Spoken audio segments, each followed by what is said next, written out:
The card is heavier than you expected. Black titanium. No number on the front, no name. Just a small embossed logo in the corner you would miss in any other light. You are 64 years old. You are sitting in a private dining room on the 38th floor of a building that does not list its tenants in the lobby directory. Across the table is a woman named Evelyn. She is the head of a department most people never know exists. 42 years ago, you stood in line at a strip mall bank, paid a $35 overdraft fee on a checking account that held $83. The teller did not look up. This is the same industry. It is not the same business. Level 1, you are 22. Your checking account holds $83.41. You owe $312 on a credit card you opened freshman year for a free t-shirt. Bank is a large national chain with a branch in every gas station strip mall in the country. It is 6:47 a.m. on a Tuesday in October. You are standing at an ATM in the parking lot of a gas station outside Toledo. The screen blinks in fluorescent yellow. Insufficient funds. Your rent is due in 2 days. Your paycheck does not hit until Friday. Walk inside. You ask the teller, a man named Marcus, with a name tag that has been laminated 3 times, if there is anything you can do. He pulls up your account, looks at it for 4 seconds. He says very politely that you are now subject to a $35 non-sufficient funds fee, plus the $35 you were charged last week, plus a $12 monthly service fee, because your balance dropped below the required $250. You do not own the bank. The bank owns you. You sign up for a payday loan that afternoon. The interest rate, when annualized, is 391%. Man behind the counter, a quieter version of Marcus, does not look up either. That month, you pay $94 in bank fees. You pay $87 in payday loan interest. Together, that is $181. Your hourly wage at the warehouse is $14.20. You worked 12 hours and 45 minutes to pay for the privilege of having a checking account with $83 in it. The bank's mobile app sends you a push notification. It is a smiling cartoon piggy bank. It says, "You're doing great. Let's talk savings." You laugh once out loud in your car. Your mother calls that night. She tells you to be careful with money. She tells you the same thing her mother told her. You say, "I know, Mom." I know. You do not know. At this level, the bank is not your partner. The bank is not your tool. The bank is a meter. It runs whether you do or not. The fees compound while you sleep. The interest accrues while you work. Level 1, the bank is not on your side. It is built on your friction. Level 2, you are 26. Your checking account holds $1,147. Your savings account, for the first time in your life, holds $5,200. You opened it 18 months ago after reading a forum post written by a stranger named Daniel Fye. Bank is the same large national chain, same logo, same fluorescent light. Something has shifted. The mobile app stops sending you the cartoon piggy bank. It now sends you offers. A credit card with 1.5% cashback. A high-yield savings account paying 0.04% APY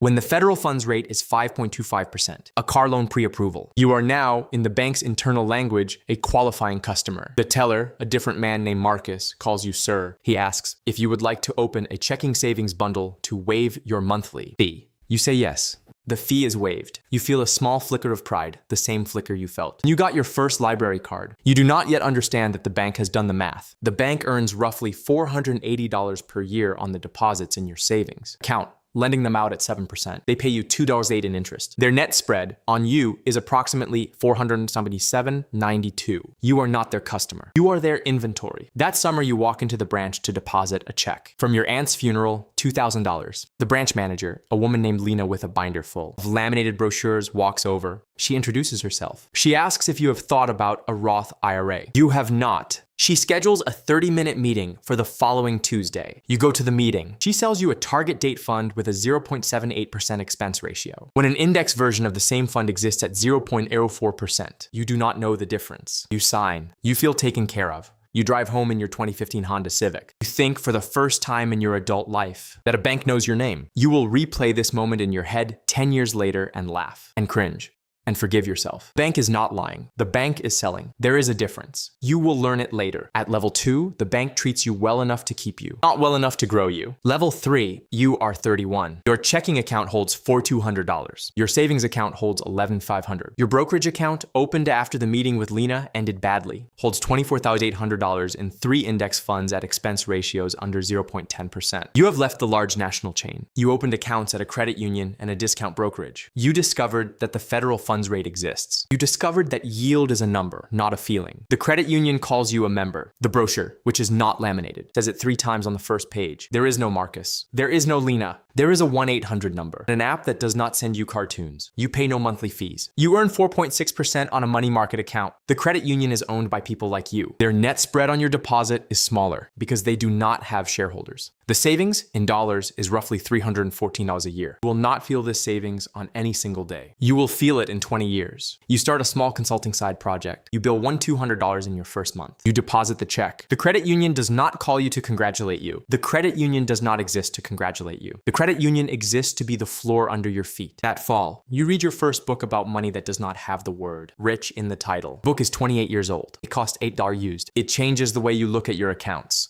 You stop checking your balance every morning. You start checking it once a week. Then once a month, your mother visits in November. She sees you tracking expenses on a notebook with a leather cover. Same kind your grandfather used. She does not say anything. She just nods once. You will remember that nod. You begin to understand that the bank is a tool, not a friend, not an enemy, a tool, like a wrench. You do not befriend a wrench. You do not fight a wrench. You learn how to hold it. At level 3, the bank stops being a character in your life. It becomes infrastructure. Level 4, you are 38. Your liquid net worth has crossed $312,000. Your home equity adds another $94,000. You have 2 children. Your daughter Anna is 6. Your son is 3. You receive a letter, cream paper, embossed, from a national bank you stopped using a decade ago. They are inviting you to their preferred tier. You laugh once, alone in your kitchen. Then you read it again. The math has changed. At $250,000 across your accounts, the bank no longer wants to extract from you. It wants to retain you. The fees have inverted. The phone calls have inverted. Treatment has inverted. You schedule a meeting at the local branch. The branch is the same as the one you stood in 12 years ago. The lobby is the same. The fluorescent lights are the same. But you are walked this time past the teller line. You are walked to a private office. You sit in a leather chair. You are offered coffee. The relationship manager, a man named Daniel, does not have a laminated badge. He has a business card with a direct line. He pulls up your accounts. He looks at them for 45 seconds, not 4. He explains, in the language of someone who is being paid to be on your side, that you now qualify for a 0.25% discount on a mortgage refinance, a free safety deposit box, a waived ATM fee at any ATM in the world, a dedicated phone number where a human picks up in under 90 seconds. You realize,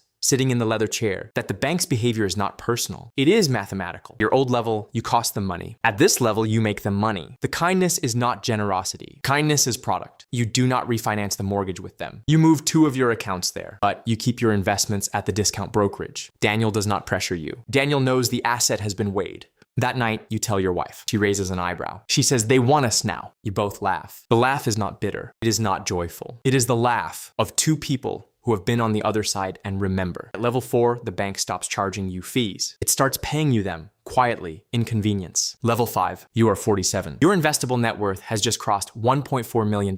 You are not rich. You feel ordinary. You shop at the same grocery store. You drive a 2020 Toyota Corolla. Your daughter Anna, now 15, has braces and an attitude. But the math has crossed a line. A different bank reaches you, not by mail, by phone. The voice on the other end is calm and unhurried. It belongs to a woman named Priya, who is, she explains, a private client advisor at an institution most of your neighbors have heard of, but none of them use. You meet her in Manhattan at an office on the 22nd floor of a building with no name on the front. There is no lobby teller. There is a receptionist behind a stone counter. You are walked this time past 2 sets of glass doors that lock behind you. Priya sits across a small table. She has a single piece of paper. She does not pitch you a product. She asks you instead 3 questions. How much income you need, when you need it, and how you want your money to behave. You are not watching it, you answer. She listens. She does not write down your answers. She has them already. She offers you a 0.55% discount on a securities-backed line of credit, a direct line to a fixed income desk, a trust officer who can review your estate plan at no charge, a relationship manager who will travel to your home for the next meeting. You realize, halfway through the conversation, that the bank is now pitching you a service that is structurally different. Every previous level, the bank was selling you a product, a credit card, a CD, a fund. At this level, the bank is selling you attention. Attention is the most expensive product the bank sells. You are now worth enough for the bank to sell it to you. That night, you call your mother. She is 71. She is in the same kitchen she has lived in for 43 years. You do not tell her about the meeting. You ask her instead how she is. She talks for 40 minutes. You listen. You realize you have not asked her that in that way. In 15 years, the bank has just sold you attention. Your mother gave it to you for free. You will not forget the asymmetry. At level 5, the bank stops selling you products. It starts selling you a relationship.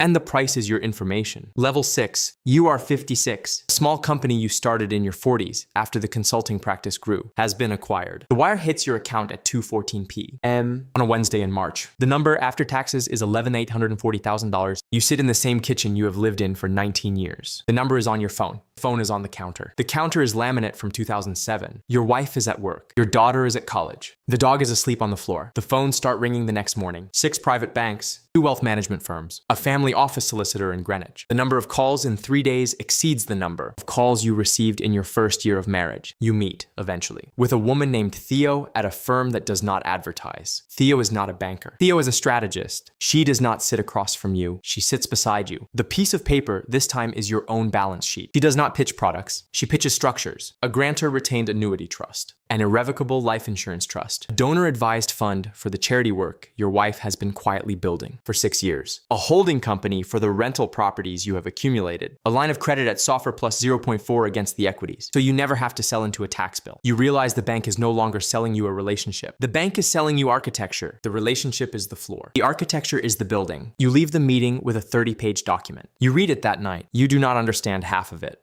You read it again, then again. By the 3rd week, you understand most of it. By the 3rd month, you find an error in the schedule. Theo agrees, fixes it, and does not charge you for the revision. The architecture compounds in ways the products did not. Your effective tax rate falls by 4.2 percentage points in the first year. The dollar amount in year 1 alone is $312,000. That is the cost of a starter home in your hometown. It is the cost of attention redirected. You think for the first time about what you will pass on, not the money. The structure. Level 6, the bank stops selling you services. It starts selling you a balance sheet that outlives you. Level 7, you are 64. Your liquid net worth is $137,000. The acquisition was followed by a second acquisition. The second one was larger. Most people in your hometown still do not know. You are sitting in a private dining room on the 38th floor of a building that does not list its tenants in the lobby directory. Across the table is a woman named Evelyn. She is the head of a department most people never know exists. Behind her, on the wall, is a single piece of art. It is older than the building. She slides a black titanium card across the table. Card has no number, no name, just a small embossed logo in the corner. The logo belongs to a private bank that has existed since 1804. You realize that the card, which you have heard about for years, is not the point of the meeting. It is the receipt. The point of the meeting is the discussion that comes after. Evelyn has a single sheet of paper. It is your family tree. 5 generations down, 2 generations up. She has marked the nodes with small numbers. The numbers are projected net worth in 30 years under each. Of 3 structures, she does not pitch products. She does not pitch services. She does not pitch architecture. She pitches you time. Specifically, your family's place inside it. The bank, at this level, no longer treats you as a customer. The bank no longer treats you as a member, an asset, a relationship, or a balance sheet. The bank treats you as a peer institution. Your family office is, by their accounting, a counterparty. You realize the asymmetry of the room is gone. At level 1, the teller did not look up. At level 7, the head of the family office puts down her pen and waits. You think suddenly of Marcus and his laminated badge. You think of Lena and her brochures. You think of Daniel in the leather chair. Of Priya behind the glass doors. Of Theo and the 30-page document. You think of your mother in her kitchen telling you to be careful. With money, you think of your daughter Anna, now 30, sitting in the same chair you are sitting in 20 years. You take out a folded piece of paper from your jacket. You place it on the table. It is a 1-page note in your handwriting. It is the same single rule your grandfather wrote to your father, which your father did not give to you, which you are giving to Anna next month. It says the bank is a mirror. It shows you only what you have brought it. Bring it more than money. Evelyn reads it once. She nods exactly the way your mother nodded 33 years ago. In your kitchen, at level 7, the bank stops treating you as a customer. It treats you as the kind of institution it is and waits to see how you behave. It is 6:47 a.m. on a Tuesday in October. A young man, 22 years old, is standing at an ATM in the parking lot of a gas station outside Toledo. The screen blinks in fluorescent yellow. Insufficient funds. His checking account holds $79.18. His rent is due in 2 days. His paycheck does not hit until Friday. He walks inside. He asks the teller, a man with a laminated badge, if there is anything he can do. The teller does not look up. The young man signs for a $35 fee. He does not yet know that there are 7 levels above him. He does not yet know that the bank is not a friend, not an enemy, not a partner, that it is a mirror, and that the mirror shows back exactly what he brings. He does not know about Marcus or Lena or Daniel or Priya or Theo or Evelyn. He does not know that one day a black titanium card may slide across a table on a 38th floor. He walks back to his car. He sits behind the wheel. He looks at his phone.